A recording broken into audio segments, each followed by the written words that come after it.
Leo Messi extends his MLS stay. We review the curious case of Sharktopus FC, and we take a look at Fort Wayne's professional makeover. That and more on Friday's Morning Kickaround.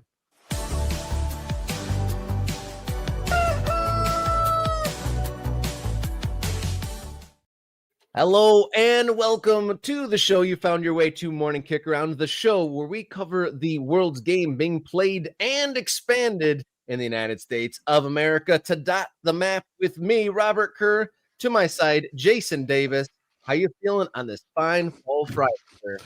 It's Friday. We made it. We're here. We're live. I'm wearing my Nashville SC Johnny Cash jersey, so I'm feeling resplendent. And it's a good day to dot the map. Every day is a good day to dot the map, but I feel like today's a good day for dotting the map. We're living, we're breathing, feeling resplendent. That's above par. I like to hear that, Mr. Davis. In a world where it's so easy to be cynical, I love the positivity. Great show here today. Looking forward to talking rebrand, this business end of the USL regular season, the opening weekend of the MLS playoffs, and a funny story to dip into from the Open Cup world. So great Friday show. Goal for the day today on the live show. We are less than 50 subscribers from hitting the 4K mark. It's our goal of the day.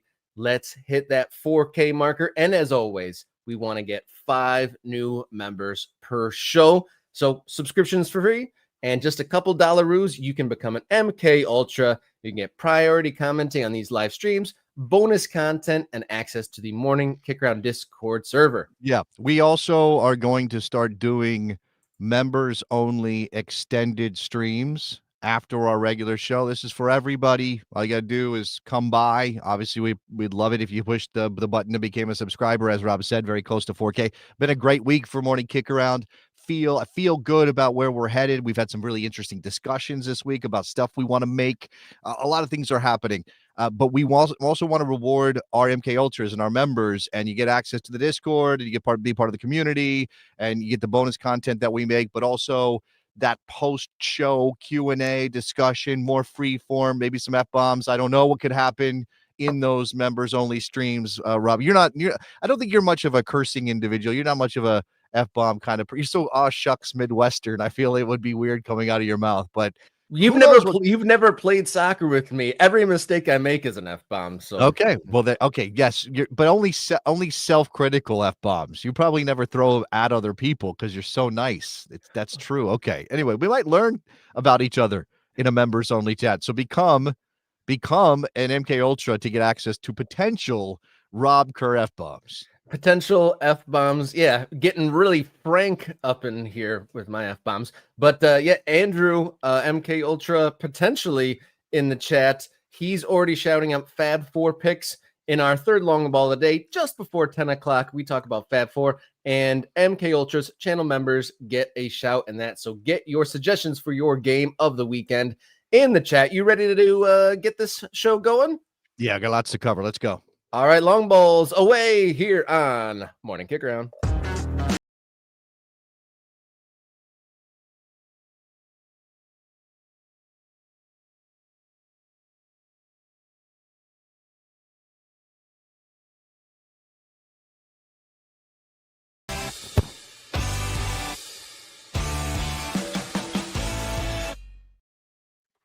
On the eve of the MLS Cup playoffs, one Leo Messi, his extension, his time beyond 40 years old will be in Major League Soccer. It's all but confirmed. It is confirmed. The greatest of all time per your child's t-shirt. He's going to be staying here. What do we make of this, Mr. Davis? Yeah, contract extension, 3 years. Now, when you are 38, 3 years is a very long time. I mean, it doesn't feel long.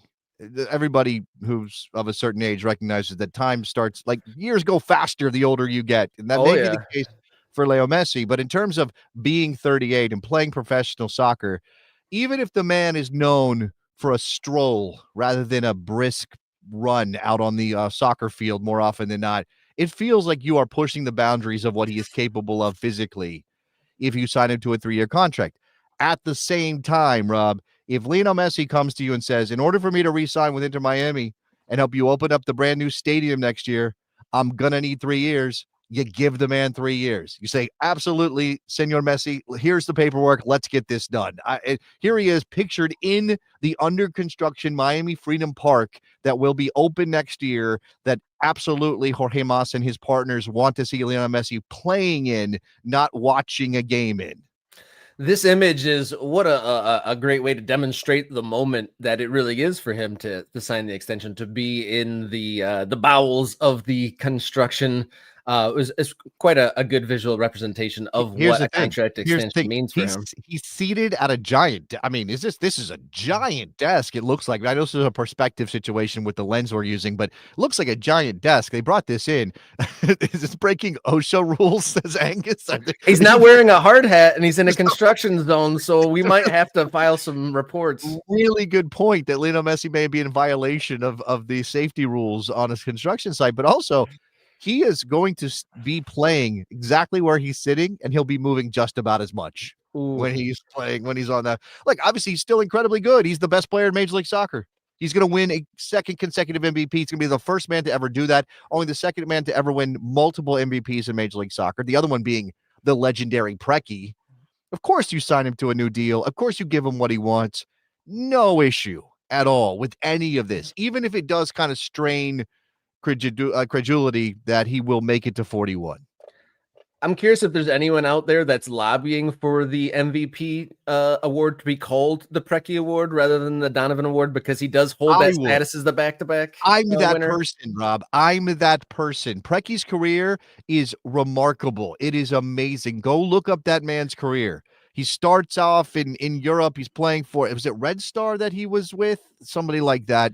He ends up moving to the United States at a time when the Iron Curtain was a thing. He then he plays for, so Red Star Belgrade is where he was when he started his career after being born in Yugoslavia.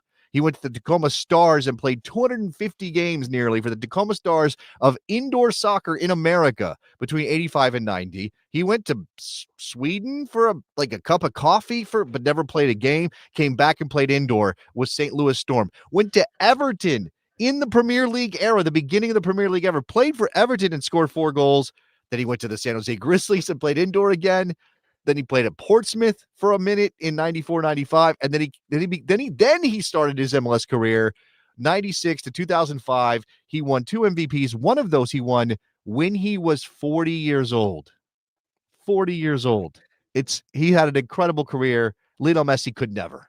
We haven't done a memory hole segment on this show for a very long time. Maybe a Preki deep dive in the offseason might be in the cards. Oh, man. That's certainly a story. Yeah. How many careers kind of have Everton sandwiched in between 2 indoor teams on the resume? Can't imagine there's too many out there like that. But returning to the Messi topic, blunt question, will Messi still be good beyond 40? Yes. Yes. Yeah, look, he scored 29 goals this year. He had 44 goal contributions or whatever it was, 45 or whatever it was. He may not be at those numbers when he is 41. If he wants to play, there's every chance that he plays another year, opens the stadium, and then says, okay, I'm done. And the 3-year contract is a just-in-case situation. Nobody signs a 1-year contract. No. So, yeah, absolutely. If he's healthy and he's still feeling it, and we have no reason to believe that he wants to quit. I watch him play. Absolutely, he walks a lot. But when he doesn't walk, he wants to win. He's looking for ways. He cares. The man lives to score goals. He lives to win games. He wears his passion on his sleeve. It doesn't matter if this is not the Champions League. It's not Barcelona. It's not the World Cup with Argentina. He wants to win in Miami. And so, absolutely, if he's healthy and has the passion, he will still be very good at 41. And his journey towards perhaps his first MLS Cup triumph starts tonight, but we'll come to that in the Fab Four. Members, get your suggestions for the Fab Four into the chat as we go along here. Moving on to our second story. Have you ever felt paranoid? Something doesn't feel quite right?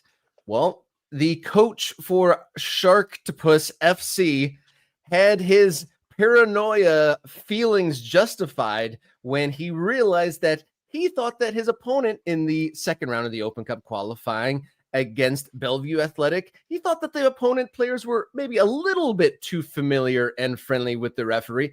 And it turns out his paranoid feelings were right. The referee in this Open Cup match turned out to be a former player for the B team for Bellevue Athletic. And after review, a replay. Wow, what an Open Cup story from Sharktopus.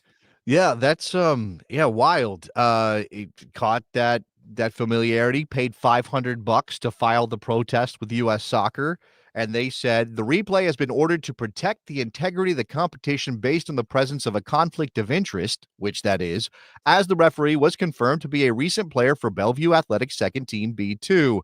The panel wants to be clear for the record that its decision does not reflect any evidence or belief that any party attempted to influence the competition, nor should the decision be viewed as a referendum of the on-field performance of the match officials during the match in question. They're not saying that this former Bellevue player tilted the match in Bellevue's favor necessarily, but you still can't have this, right? You still can't have a former player reffing a game against a different team. And so Sharktopus will get their second crack at this.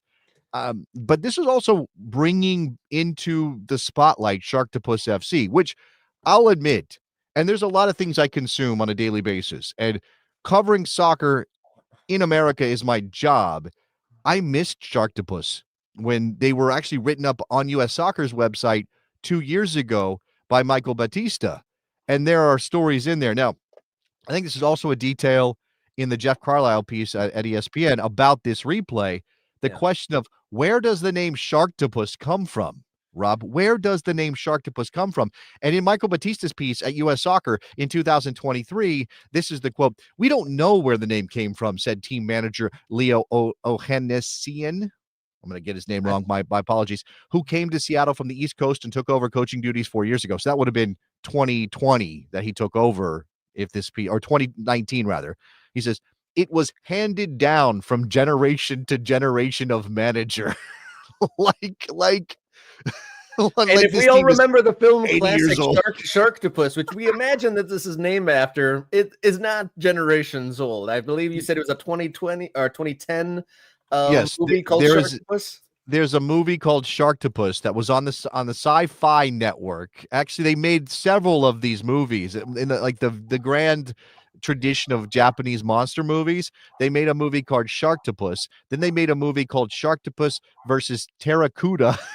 Then they made a movie called Sharktopus versus Whale Wolf. So this is a whole series of movies, Rob.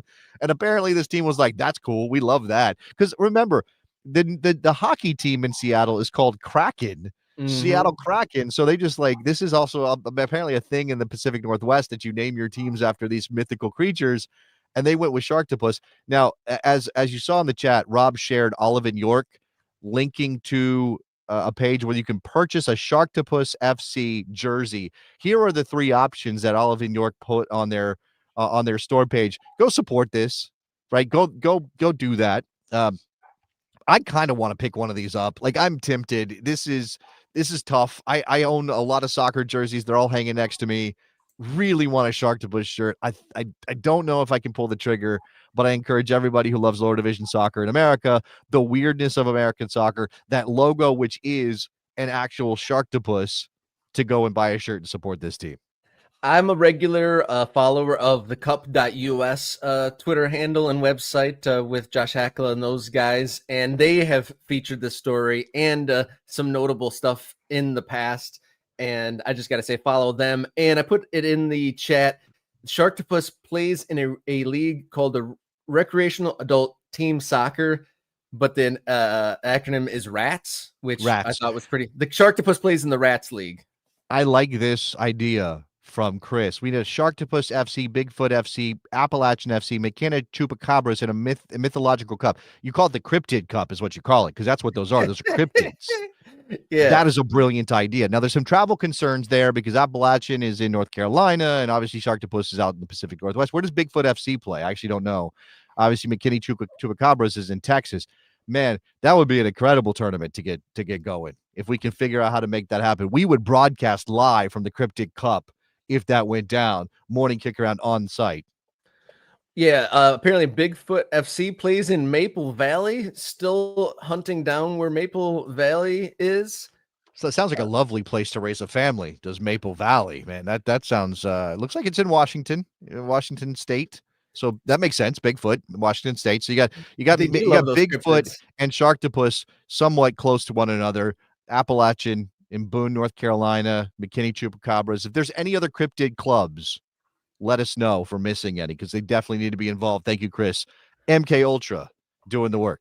Yeah, I think maybe there needs to be a Sharknado thrown into the mix of these Oh teams, maybe man. like in Oklahoma or something like that. Well, here's the thing.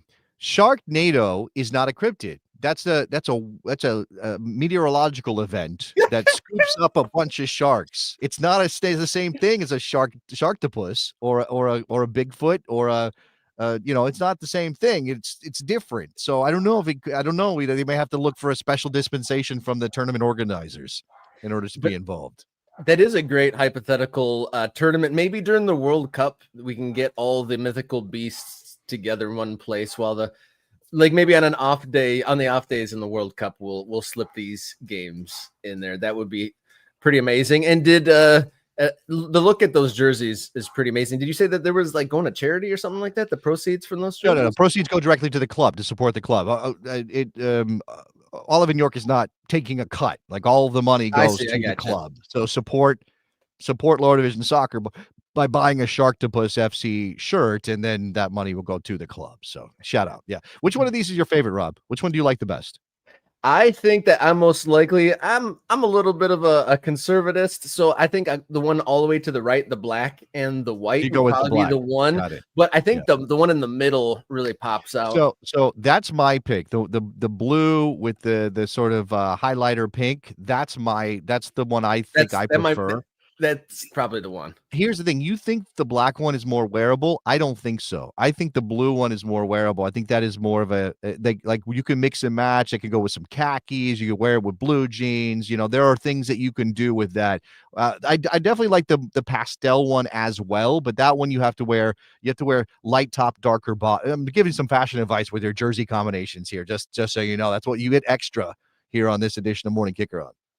Yeah, all of them very cool. I'd probably rock any of those. Those are all very, very fun for being experimental. Definitely pretty wearable there. Moving on to our third long ball here on Friday. It is time for Fab Four, and the order usually goes Jason, myself, producer Jenny, and the MK Ultras.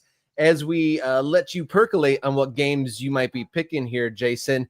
We are striving towards 4,000 subscribers. We have about 35 to go, so we may well be able to hit the subscriber goals there. And as always, 5 members will make us very happy, unlock us. $3.99 a month. It gets you all sorts of perks and gets you on screen commenting, including your recommendations for the Fab Four. So get those in and click that free subscribe button. Jason, Fab Four for the weekend. What you got? I picked this shirt for a reason. I'm going into Miami and Nashville. First match of the MLS Cup playoffs proper. I know we had our wild card games on Wednesday night with Chicago and Portland advancing, but this is the game when it starts to feel real. Obviously, there's not just Lionel Messi signs a new contract and they're celebrating that at Chase Stadium in Fort Lauderdale. There's also this pressure that is now on Miami to get it done. They couldn't get it done last year. They got knocked out in the first round by a 9 seed. Now, they are not the top overall seed in the Eastern Conference. They are not the Supporter Shield winners. They did not run away with it this year. But I think there is still an expectation that they are supposed to win this thing, that they are one of the best teams, if not the best team in Major League Soccer. Now, I did not pick them. Ultimately, I picked LAFC to come out of this thing, but I've got Inter Miami going all the way to the final. Again, is Lionel Messi going to show up in a way that carries this team forward? Nashville's good. Nashville's a very good team. This is a incredible marquee matchup in the first round of the playoffs with the way Nashville is playing. You had Sam Surridge trying to chase down Messi for the Golden Boot. Didn't happen, but he has had an incredible year, deserves a ton of recognition for becoming the goal scorer that Nashville wanted him to be. Again, I think this is going to be an electric environment tonight at 8 p.m. I'm really excited to watch this. One of my favorite little cottage industries and seeing the English coverage of MLS, and obviously anything Messi, he's global, so the BBC and those outlets are forced to cover it. And them saying Messi ran away with all these awards, seconded by Englishman Sam Surridge. And there's just the way they notate that is amusing, showing some people saying holding signs saying Surridge is better than Messi, which is entertaining there. But my game, second pick. We might talk about this scheduling, but my pick is on Sunday. There's no games on Saturday. Game on Sunday. I gotta say it's Chicago and Philadelphia. Philadelphia, obviously, the Supporters Shield winner. Chicago makes the trip there after winning a postseason game after about a generation waiting. I just am so happy for my old Chicago friends, Nicole Hack, Giacometti, Mad Jeff, all those Section 8 guys. Seeing those videos on Wednesday night, I think after one of the goals, the players jumped into the crowd, or at least over the boardings there, and just like the guttural, intense yells and the faces, like it was people who hadn't seen happiness in 10 years suddenly had this pressure released off of them, and they were able to genuinely celebrate, and we're all happy. There's been so much infighting and negativity there. It was just so great to see Chicago actually be able to be happy together, at least for a moment. I'm not sure if they can get past Philadelphia, but they had their moment. No, I think they are capable of beating Philadelphia. Philadelphia is better, but that doesn't mean over 3 games that Chicago can't steal one in Philly and win back at Bridgeview. I do think it's a little disappointing that they're going to be playing their home game in this round in Bridgeview. I would love for that to be in Soldier Field, and potentially a much bigger crowd. Hopefully they can get when is the second game? Because we're playing Sunday. I imagine is it a week between matches? We're like stretching this thing out. So it may be a weekend matchup for Chicago. Anyway, you're right though.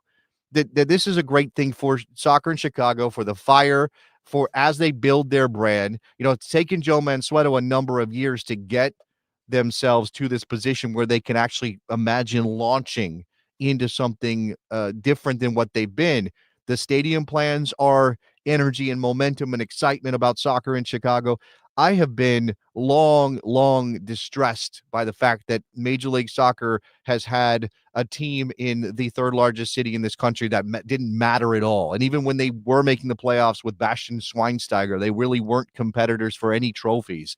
This is a city and this is a team that needs to be bigger and better in order for MLS to reach its full potential. And the stadium will help, but winning games is the key thing here. And so I'm excited for this as well. I got lots of Philadelphia Union friends. I know we've got lots of MK Ultras and viewers who are Union supporters. I'm kind of rooting for Chicago, guys. I'm sorry. No Union hate. Again, my grandfather was born in Chester, Pennsylvania. Like, that's hallowed ground to me. But go Chicago.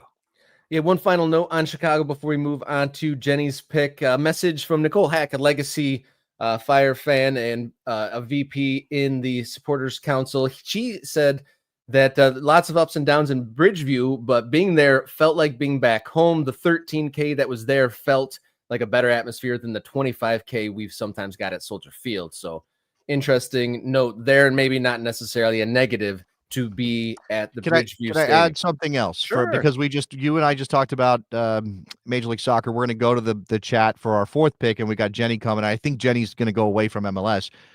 This discussion about how you watch the playoff games.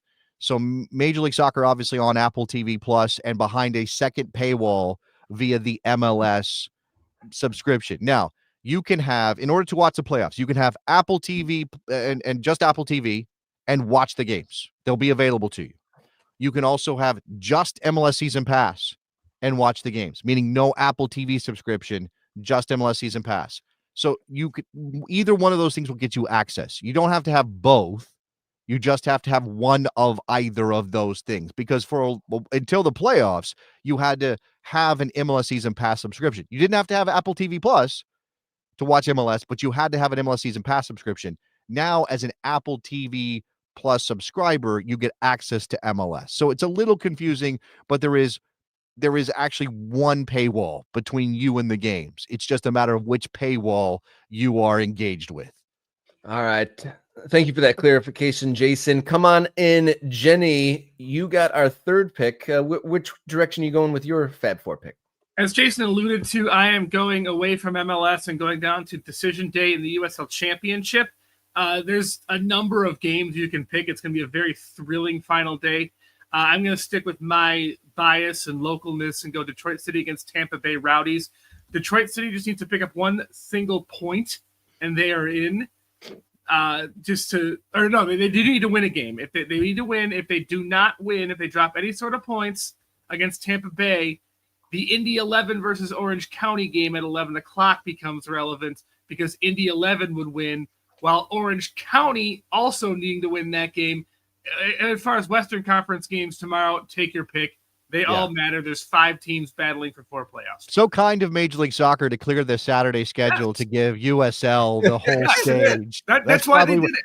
It's definitely what's going on here. Definitely, We have to think that. I think absolutely great to kind of pick the games that will decide this, and it comes down to the wire. I will say, Major League Soccer has chosen this whole decision day framing, and as you would see on the final day of the Premier League season, simultaneous kickoffs. Now, obviously, MLS splits between Eastern and Western, and they have to have one cross-conference game because of the number of teams. USL doesn't do that. So, and they probably can't, I'm not saying they should do it. And it's logistically, it's a very tough thing, but it means that you can know some things before you step on the field. And that's going to be interesting to see how that plays out. Yeah, it's going to suck if you're Indy 11 and you're watching that Detroit City game, which will end right around the time you're warming up for that Orange County game. Suddenly your game doesn't matter if Detroit City finishes that off with a win. So intriguing stuff. That much is for certain. Yeah, Jenny, where's your confidence meter? She's gone. I was going to say, where's your confidence meter for Detroit? I'm actually confident that they'll be able to squeak this one out. They beat Tampa Bay 2-0 earlier in the year. Tampa, to me, they were a bad team early in the year and kind of came on lately. I'm confident that Detroit City is going to get a 1-0 win on the road on Saturday. All right. Sounds like producer Jenny and Chris are mortal enemies now because he's saying fingers crossed that Tampa Bay Rowdies get a solid 3-0 win to kick out Detroit City. That's the other scenario. If Tampa Bay wins by 3 goals, it doesn't be 3-0, it'd be 4-1 or 5-2. But then Indy 11 would be chasing Tampa Bay because that would give Tampa the tiebreaker over Detroit on head-to-head goal difference. Thank you, Jenny. Fourth pick is for the members, so I'll throw out some suggestions. We're going to talk about this on Monday, and we might actually have a MK Ultra on assignment going to Hell is Real on Monday. Luke Zagorski going to the game might come back with a video blog for us. So that's a good shout, but we'll talk about that on Monday. Chris Au, Tampa DCFC, just like Jenny said. We got some shouts for some overseas games. Detroit, Soccer 9 Detroit Decision Day, any games in USL. Scanning through the chat, are there any more games that we see there from you guys? Which ones are you trying to check out? I'm not saying too many. I think Jenny kind of knocked it out the park. Okay, we got Andrew. Hartford game will be on TV, but not Detroit's. So big weekend for USL Championship Decision Day or non-decision day. Working it all out on the end of the season day. However they brand it. I guess it's not. I don't know. Here's another one. We got a USA versus Portugal. I'm assuming, is this the U.S. women's game? Yeah, they lost last night. Did the United States women's national team? They lost. That's a revenge game because Portugal won on a reasonably late winning goal 2-1 last night. Or 2 nights ago, and they get the revenge game coming up this weekend as well. And I believe that was last night that went. I thought it was last night that went down. Yeah, there's some U.S. women's national team fans were going through some feelings. Emma Hayes' first loss as U.S. women's national team head coach, so there's some stuff going on there. But we can leave that aside. We don't have to dive into that one too much, but to note that they are playing USA Portugal that's happening again is definitely worth putting on our list, our general list, Rob. Thank you, subscribers, viewers, and members for getting in the mix here for the Fab Four weekend. Big weekend in American soccer here. Subscription, absolutely free. We got 35 more subscriptions to go hit that 4K subscriber goal here on this fun Friday. And then $3.99 a month gets you a channel membership, and you get in the mix, Go. priority Go. commenting on these shows, early access to videos, and a growing and thriving Morning Kickaround Discord server where there's conversations from local teams to USL, MLS, national team conversations, and more. It's great stuff. I really want to tell people what we're cooking up right now, Rob. I do. I know we can't quite get there yet. We've got a couple of more ducks to put in the row. But if you become an ultra, chances are you're going to get a couple of hits. So we're going to throw you some things about what's happening because it's going to be it's going to be fun. It's going to be great. I really think we're going to be doing something that's never been done before when it comes to covering soccer in America and telling the stories that are out there. So if you become an ultra, you get access to the Discord where some of that gets discussed, the members only streams and things like that. All right, thank you. That does it for the first half of the show, but we got much more to go. We are going to talk about a brand new rebranding for a team going from amateur to professional. But first, let's talk viewership and attendance in Major League Soccer. Let's go with today's hot topic here on Morning Kickaround.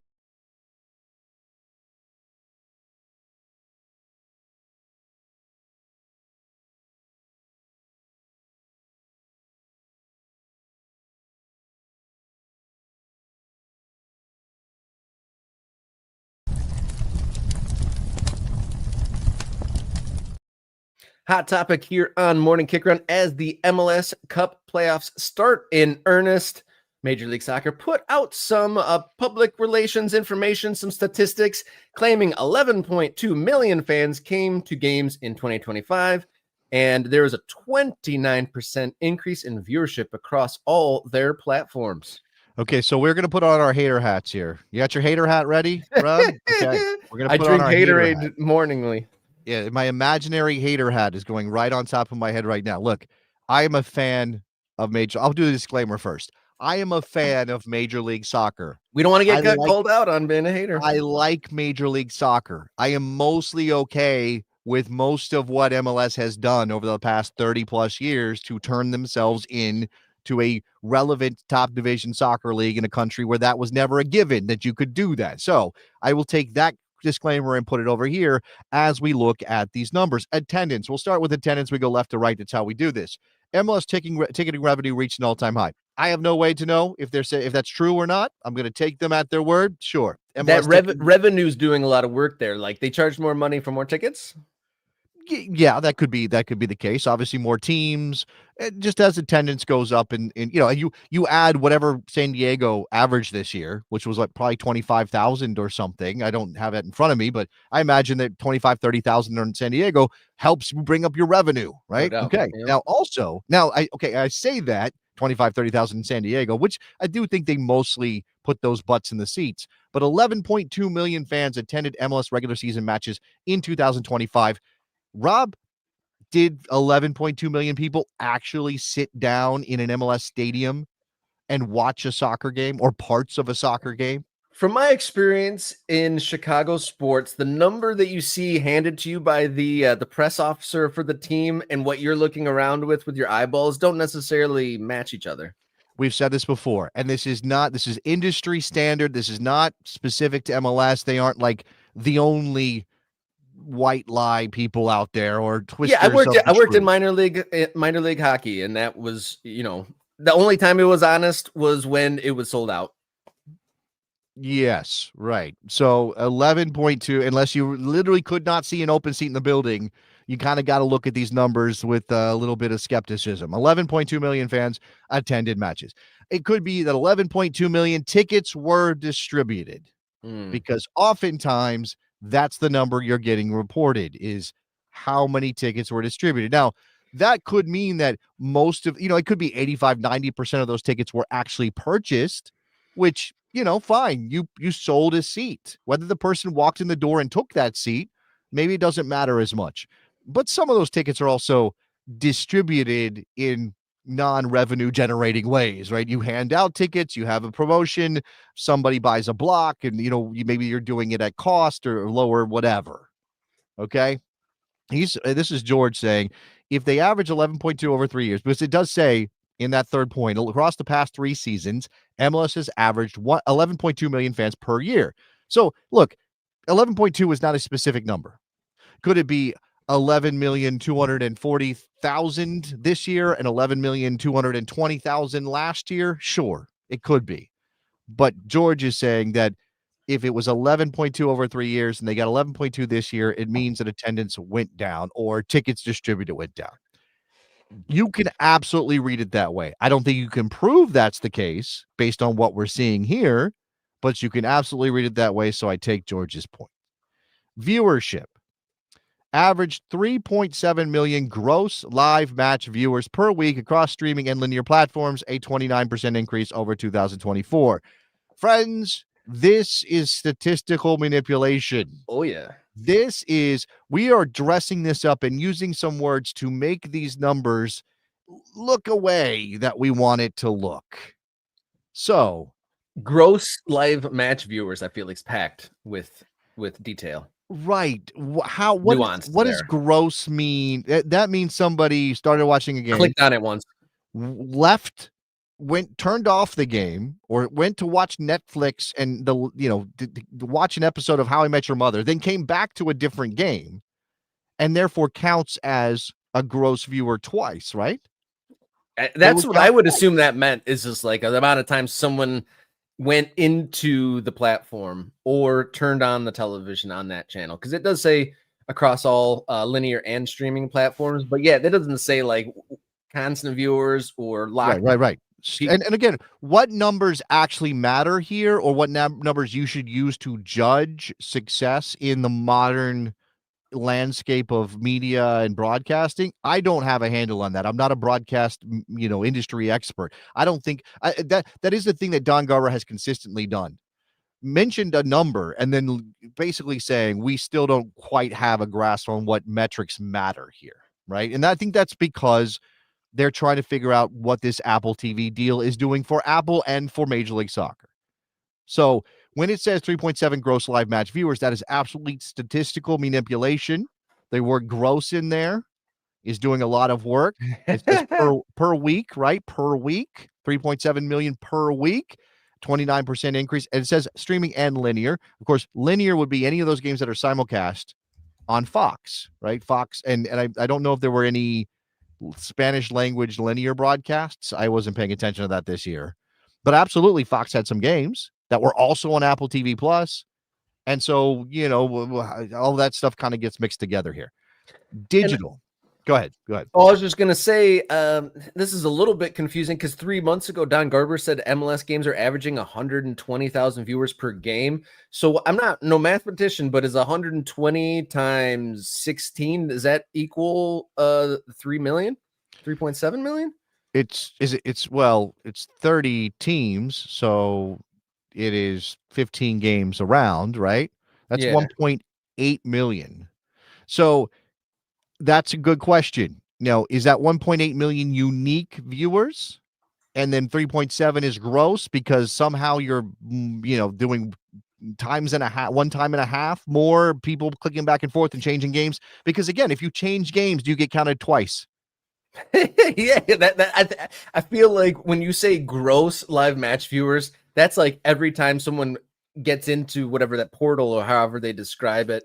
Yeah, like I clicked on the Cincy game, that's a view. I clicked on the Chicago game, that's you know what I do? You know what I like to do? I do have a rule. This is my general stance on this. If you are watching more than one game at a time, you're seeing no games. You're not seeing anything. Your eyes are like, you're not catching nuances. You're just kind of you're waiting for big moments, right? But I do multi-view on Apple TV MLS season pass.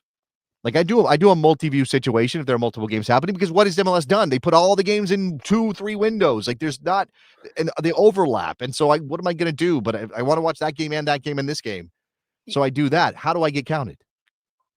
That's a good question, but I do agree with your point that if you're watching more than one, you're not really watching anything. But here's my moment of hater hat: is sometimes there's lots of ebbs and flows in an MLS game, and some of those ebbs are pretty ebby, and them jumping to another game, I'm open to that when it comes to watching MLS games. No, of course. But again, this is the point about the statistical manipulation. If you say we had 3.7 million gross live match viewers per week, you are admitting that you are counting those people who are flipping from game to game within the app, within the platform, or maybe even multi-view. If I'm watching 4 games at one time because there's 4 games that start at 7:30 Eastern, I'm getting counted 4 times. I'm 4 different people. I'm in the multiverse right now watching soccer is what's going on there. I'm 4 different Jason Davises are watching this game. Earth 2 Jason is watching a different. I guess that's the And I'm case. sure there's some folks out there that watch one on their big screen and one on their phone. And are those 2 people there too? Well, those people are insane, but sure, you can probably do that. I mean, actually don't know. Can you access? So I'm an Android guy, which makes it a little bit tougher to watch these games on my phone because you have to go to the website, which is not always the best way to interact with all of this. Anyway, look, when I say manipulation, I don't necessarily even mean that as a negative, right? It's not even saying necessarily like, again, I don't know that you can even say, well, they're lying or I don't believe this. I know some people in the chat are suggesting they don't believe this. Fine. That's you can view it that way. But I think that when we're talking about, again, modern media and broadcasting without this isn't the same as it used to be where there were, everybody had a TV and you were counted based on your Nielsen survey or whatever. Then they put a box on your TV and it was making sure. This is such a different world for that, Rob, that it's really hard to know if they can say this, if they're not flat out making these numbers up, and I kind of doubt that they are. That's just some level of trust I give them. Then they should be trumpeting these things because it's supposed to build upon itself. If you say we got a lot of people watching, people go, "Oh, a lot of people are watching. Well, I want to watch too. I want to follow the crowd." Yeah, you just sent me down my own personal memory hole talking about Nielsen ratings. My old, dust off the brain a little bit. My old radio career of knowing how small those Nielsen books are and how much of an impact they have on the business model. They were, they'd only rate like 25 different people. And I remember we lost the radio station I worked on lost the top spot in our demo because one of like the 25 people they surveyed had their radio on the entire day. So it just like blew everything out of the water for the statistics, and so much importance was based on such small sampling size. That was kind of wild, but I want to address Eric. I digress. Eric said that I can get the Apple TV app on my Android. I remember hearing that. I haven't done it mostly because I don't interact. I don't actually watch a lot of games on my phone. So I'm usually at home watching MLS. So that's why I forgot about that. But thank you, Eric. Digital. Let's go to digital, Rob, before we move on. 13.7 billion impressions across league and club social accounts, the highest increase on record, and a 17% increase year over year. I have no way to judge that, Rob. I don't know. It's the increase that matters more than the number because I don't know how to frame that raw number. Like, what does the NBA get? More than this, sure, definitely more than this, but that's not, we shouldn't be judging MLS by the NBA. Does the Premier League get more? Of course that it does. Should we judge MLS by the Premier League? No. What matters for MLS is growth more than pure numbers, right? Mm-hmm. Is that a fair thing to say? Yeah, I would say so. It's like stability is up. Teams are improving for the most part. Obviously it's not fading away. Obviously there's some manipulation like you're saying, but it's not like it's falling off the edge of a table or anything like that. Things are going in a positive way. But for people who are digging into what digital impressions actually mean and digging into the business side and how that's a sellable thing, it's like an impression that's counted on the internet is like your brand was on screen, at least like an eighth of your thumbnail was on the screen or something. Somebody's eyeballs caught your logo for 0.2 seconds. That's basically what we're saying, right? Yeah. And again, that matters. That's what advertisers and marketers care about. They care. It's brand awareness is the key to all of this. The more people who know you exist, the more chance you are to get them to watch some of your content, interact with your product, buy your product on some level. I mean, obviously on a very, very different level. Morning Kickaround is we need impressions. We need people to know Morning Kickaround exists because that's the key to us being successful. We know we make good stuff here. Like we know we are covering things on this show that aren't getting covered in other places that people might be interested in. But if you've never heard of Morning Kickaround, you never come across Morning Kickaround, it doesn't show up on your screen, YouTube never suggests Morning Kick Around to you, how do you know it exists? We're not advertising. We're not taking out ads, Rob. So I can empathize with this on some level, I guess. I think one of our MK Ultras, George, has a fun note about how they maybe got some of this interaction. George saying in jest, I believe 13.9 of those tweets were sent to Garber. Well, okay, here's the question. How many of those did George send himself? That's what we need to know. That's really going to affect the numbers. 109 million followers across MLS channels, a more than 10% year-over-year increase as MLS's digital footprint continues to expand.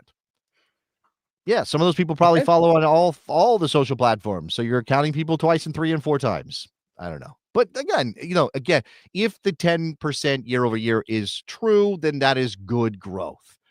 That is absolutely fine, right, when you're dealing at this level with MLS. It's again, nobody is saying that MLS is absolutely killing it out there and they're becoming the top league for soccer in North America. Or North America will be competing against Liga MX. We know that there's a fight there, or at least some competition. Definitely not bigger than the Premier League or any of the big leagues in Europe. Whatever you think of MLS and the quality of its play, they are growing in terms of awareness. And I think, that's, if you are a fan of American soccer in general, I don't know why you would hate on that too much, even though we were wearing our hats. Some interesting notes to round out the regular season. And before we move on, we got to celebrate a new member. Thank you, Dom. I'm going to go do Mount 13 IV. That's what I'm going to say that is. I don't know exactly what that stands for, or it could be Dom T. It could be Dom T. Well, shout out to Dom T for becoming a new member. Great. There's a chance Dom T could be one of my Oakland County FC guys. There's Dom Troya. Whether that's him or not, we'll see if he gives us a thumbs up. But thank you for the new membership. And we are still on the count up to 4,000 subscribers. Would love to get to that by the end of the day. You see the goal at the bottom. Now, I set a goal on the channel for the super chats. We generally don't push for those too much. If you want to give, it's 100. It's Dom T. Shout out to Dom T. If we want to do a super chat, that's absolutely fine. That is one of the goals on the YouTube channel right now in the chat as we are getting ready to wrap this show up with one more segment. But obviously, 5 members also gets us to our goal. If we get to 5 members, we will do an MK Ultras only extra time live stream, and you will be saving me from working out with my wife, who has demanded that I do an hour workout with her right after the show. So if you want to help me out a little bit, become a member, and then I don't have to go do that, and I can act with you guys instead. Are we doing jazzercise, yoga, pickleball? What are we doing here? No, I mean, it's like she's got like a guy on the TV who tells you to do all this whole body workout stuff, lots of abs. Like my stomach hurts most days. Most days, my abs are like burning. So now I'm going to be ripped at the end of it, but it's Friday. I would much rather hang out with you guys and talk about soccer. You being ripped amplifies our commercial appeal, so I support your wife's intentions. Look out for the MK calendar coming out in 2026. Rip Jason Davis is on every single month of the calendar. All right, we got one more segment, one of the fun ones, soccer under construction, talking Fort Wayne's rebrand here to round out our week on Morning Kickaround.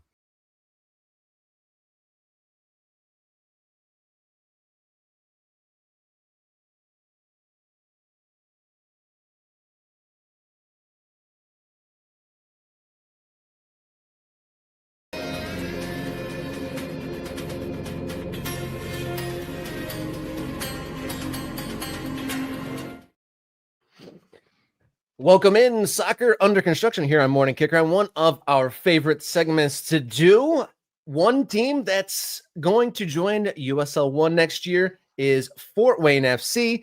They've been in the USL 2 since 2019, but they are taking the leap to professionalism, and with that, a brand new look. Yeah, here's the rebrand on the screen. You can see it right there. They posted this on their Instagram, and I grabbed this one because it shows the old badge, which is the wavy lines, Fort Wayne Football Club, the ball there in 2D form, and the new badge.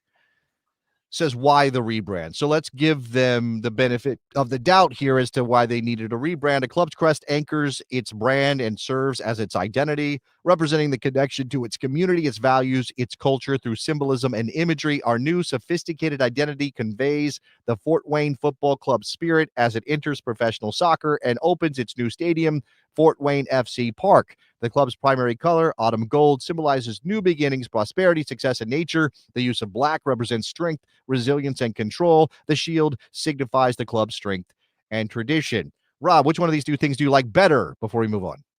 I think it'll take a little bit to get used to the new logo, but I support it. Bold moves and all. And I'm one of the things I'm glad. And I watched a little bit of this event last night when they presented this to Marcus Beasley and Mark Music, the owner, and the whole front office staff was there. They were considering changing the name. I'm glad they at least kept the name that's been around since 2019.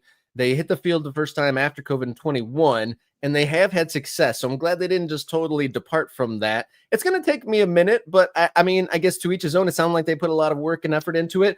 I'm not a big gold guy, so it's not my favorite, but in their merch, their black hoodie with the logo on it, those look pretty cool. Okay, so colors is a thing, and we can maybe talk about colors. I like this. I think it's a significant improvement. The old one, it's fine. It's whatever. But I could do that one in Canva in about 10 minutes, right? Yeah. It's wavy It's lines. very NPSL amateur, like a good amateur logo. It's exactly right. It's not one of those weird campy logos. It's not one of those the terrible, somebody clearly doesn't know what they're doing logos. It's half decent. It's a half decent logo, the old one.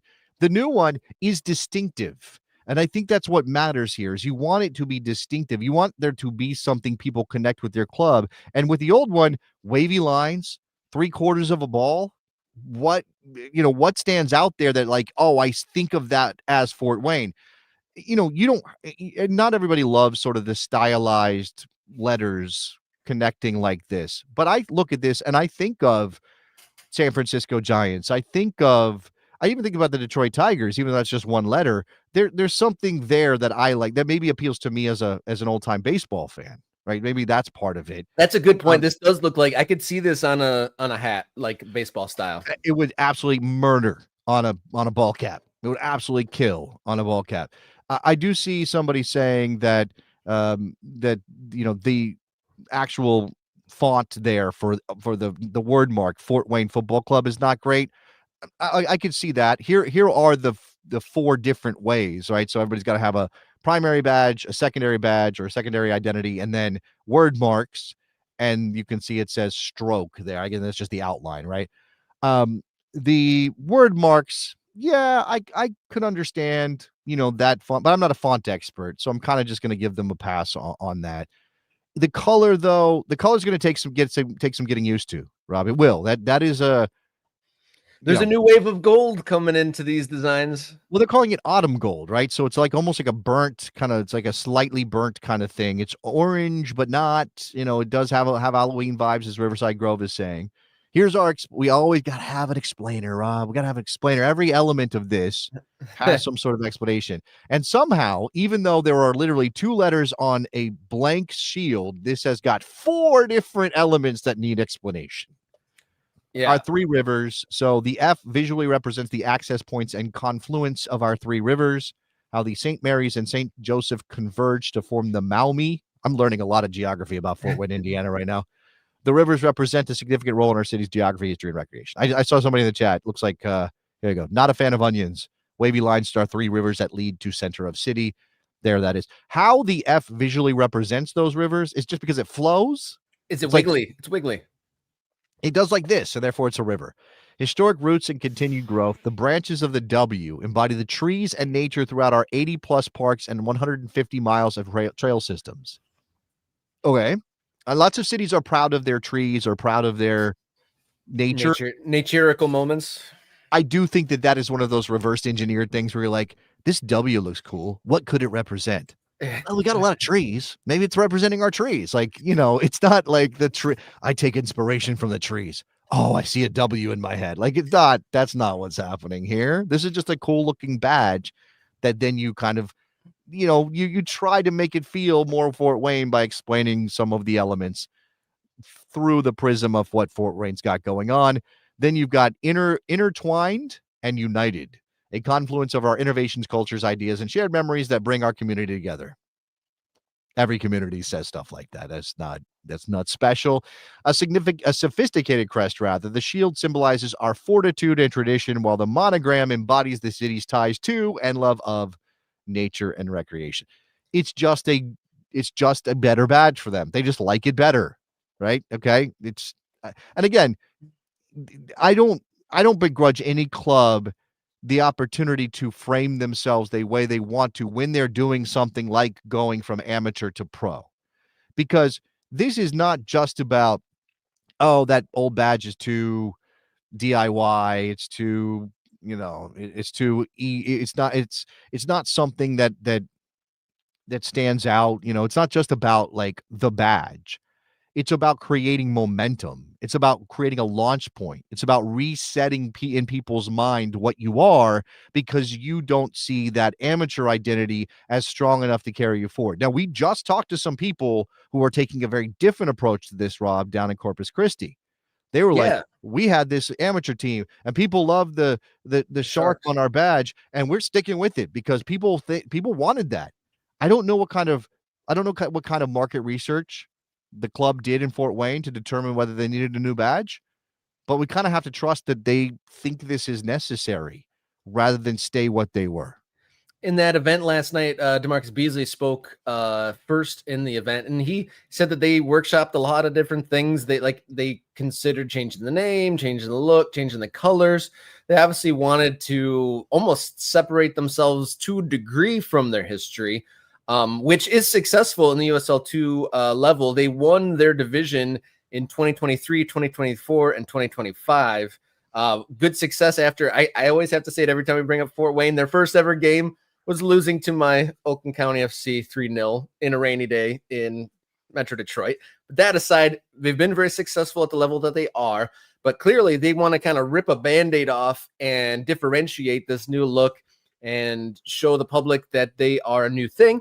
I kind of feel for the supporters, like they're all got their blue gear. They even have chants that they're the boys in blue and all those things. So that identity does have to change, but just the prospect of Fort Wayne being a pro team is exciting. You're talking about geography. I was looking up where Fort Wayne is. It's in the triangle, like between Detroit, Chicago, and Columbus. And I was just thinking them being in the new 21 team USL League One will be interesting in its own right, but the Open Cup possibilities are opened up there. There's the new Grand Rapids team coming out, the Fort Wayne team coming out. So that Midwest Open Cup matchups could be more exciting with having the pro team there. And the construction, Fort Wayne, they are building a stadium, and it is happening. It's not a stalled project by any means. We've seen photos from the construction on the Fort Wayne Instagram. They kind of have a photo reel of the progress going on there on site, but it looks like a really nice place going on, are being built and built up in Fort Wayne, Indiana there. Yeah, I did get a chance to grab the under construction stadium pictures, but they are building a stadium. The renderings are on their website. If you go to their new stadium page, they're very solid renderings. Well, the building looks cool. I'll give you that. The detail in the renderings is a little lacking for me as an aficionado of renderings when it comes to soccer stadiums in America, Rob. But yeah, we'll come back for a render rating. It looks like a proper football ground, right? If you want to kind of be like that, it looks like a proper football ground, but obviously it's going to be 6,500 people or whatever. It's not going to be massive, and it's going to be the right size for Fort Wayne. And I will again reference our big USL questions video that we dropped last week that, talks about some things around PLS and stadium size and all of that. And obviously market size is in there as well. Fort Wayne's a town that's not going to get a lot of attention from a lot of people. It's not a big city.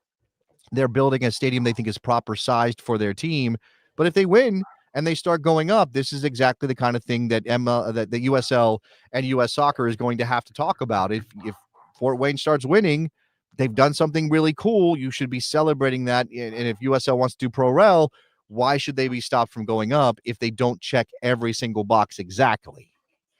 Yeah, no doubt about that at all. And it's interesting to think of what a new proposition USL League One will be next year. Of course, they are wrapping up their season now this weekend, but next year, a whole new animal, 21 clubs, 7 new ones reaching here. The third division of American soccer getting populated as we get a second new member of the show. Let's also be, we're going to celebrate that in a second, but let's also be clear that while you're saying the third division of American soccer, but you can't say the or the, Rob, you have to say a third division of American soccer, because obviously right now MLS Next Pro is also populating that level, and they're adding teams, they're adding Grand Rapids, they're adding Long Island, they're doing things in independent, with independent teams, not connected directly to MLS senior teams. That makes it a weird mix of stuff. And we probably need to do a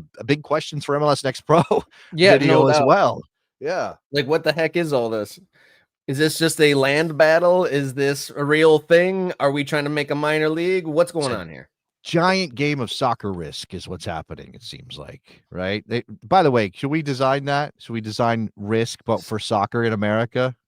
Well, you remember when I made those AI, soccer Jeopardy jokey things for you? Maybe a soccer risk might be a fun way to experiment with this. I'm just saying, you get to play as, you have to play as one of the leagues. You'd play as MLS, USL, maybe there's a new league that comes in and you're the upstart. I mean, that's the way it is in America. All right, celebrate our new member, Rob. Hey, Jason Hemsoth, welcome on in, our brand new MK Ultra. Join in the fold. Thank you so much for supporting the show. We are on the march to 4,000 subscribers, absolutely free, but you've taken the step to take it up a notch. $3.99 a month makes you an MK Ultra. You get priority commenting on these live videos. You get early access to videos, bonus content, and access to the morning Kickaround Discord server. Can't wait to see Jason and Dom T get into the Discord server. And there's when you jump in there, give us your coordinates or your hometown. We'll dot you on our map. And then there's also a thread for intros where you can kind of introduce yourself to the group. And some people have been having their almost like a soccer AA, like, hello, I'm Robert, and I'm a soccerholic, and this is why I'm here. Okay, I'm soccerholic. That makes sense. That is true. Yeah. That is the thing I do like about American soccer. And yes, it also kind of relates to the fact that this is not the sport, and we are a subculture still, and that's a little frustrating. I mean, I see soccer stuff everywhere. I know it's big now, but there's still this thing like you have to explain why you're a soccer fan to people. And then soccer fans get together and go, oh, yeah, well, why are you a soccer fan? I know I'm a soccer fan because of X, Y, and Z. Why are you a soccer fan? And then you swap stories. And people don't do that. Maybe you are like individual teams explaining your stories for the NFL, NBA, whatever, but you're not kind of like, why are you a baseball fan in America? Well, duh, I'm American. It's what we do. We're just American baseball fan. So I do like that part. It's fun. All right. A great show in the books. Thank you for all the comments. Thank you for viewing. And I'll shout out once again our brand new MK Ultras, Dom T, Jason Hemsworth, and then earlier in the week, Kate Phillips, Matthew Brothers, David Cotton, and Corey Howerton.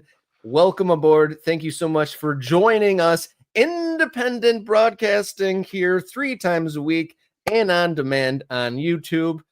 Thank you so much. It's great to have a good momentum, and let's continue this momentum. We've had the best week for new subscribers and views so far. We're reaching and let's keep the ball rolling. And we got an exciting weekend of soccer ahead. We'll be back Monday, and until then, everybody, enjoy your soccer.